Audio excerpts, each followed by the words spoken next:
Bonjour, aujourd'hui je vais vous parler de livres qui ne sont pas des livres sur la TOC, au moins pour l'un, ou la TOC seulement, mais qui sont tout à fait TOC compatibles, donc compatibles avec la théorie des contraintes, et notamment du livre du docteur Edward Deming qui s'appelle Hors de la crise. Le docteur Deming est connu comme le pape de la qualité en France. En réalité, c'était un statisticien qui est parti au Japon après-guerre dans les valises de MacArthur et qui a permis aux Japonais de tailler des croupières à l'industrie américaine en mettant en pratique une philosophie du management qui lui était propre et qu'il avait hérité de sa formation de statisticien. Il avait compris avec son mentor, M. Schubart, qu'il fallait distinguer les variations dites communes des variations dites spéciales, c'est-à-dire ne pas se mettre à agir sur des choses qui sont de l'ordre de l'aléa, sauf à changer le système. Et il décrivait d'ailleurs dans ses livres des expériences qu'il proposait dans ses séminaires, notamment l'expérience de l'entonnoir, qui consiste effectivement à faire jeter une bille à travers un entonnoir et à noter sa position sur une nappe, et recommencer l'expérience en changeant l'entonnoir de position en fonction d'autres règles, pour s'apercevoir que comme le phénomène est parfaitement aléatoire, toute tentative de rectification se traduit par une dispersion beaucoup plus grande. L'autre expérience s'appelle l'expérience des billes rouges. Vous pourrez la trouver sur Internet, en anglais et en français. C'est une expérience aussi qui montrait l'inanité et la stupidité des actions-réactions en fonction de performances qui étaient induites plutôt par le système que par les hommes qui travaillaient dans le système. Pourquoi je vous parle de Deming? Parce que est paru il y a une dizaine d'années un deuxième bouquin dont je voulais vous parler qui s'appelle Deming et Goldratt, donc il y a bien un lien effectivement entre les deux. Le système de Deming s'appelait le système de la profound knowledge, la connaissance profonde.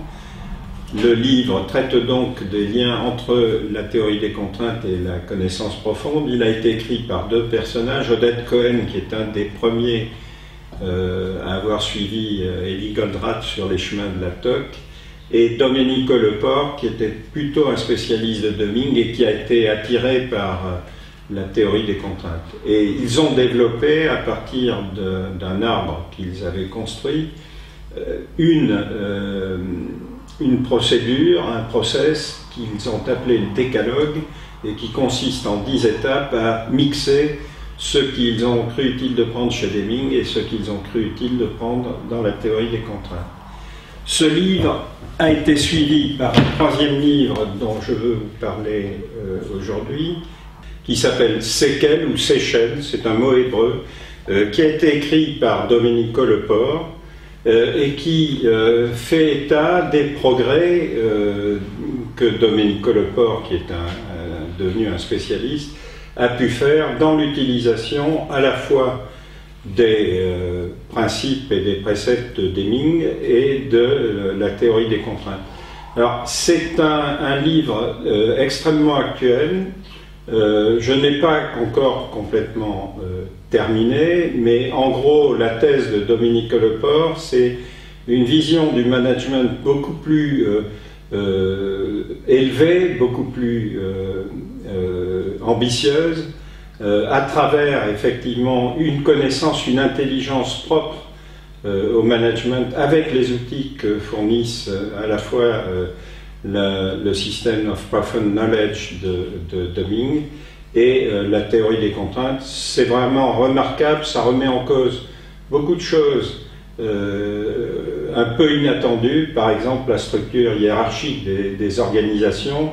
dont Domenico Lepore est convaincu qu'elle entraîne tout, c'est la cause racine en quelque sorte, qu'elle entraîne tous les désagréments que l'on peut constater en termes de contrôle, en termes d'échange d'informations, en termes de problèmes liés directement à des niveaux hiérarchiques différents, des prises de décision du haut de la hiérarchie alors qu'elle n'a pas l'information, et de l'absence de prise de décision du bas de la hiérarchie quand elle a l'information mais pas le pouvoir de prendre les décisions. Bouquin magnifique, je vous en reparlerai quand j'en aurai fini. À bientôt.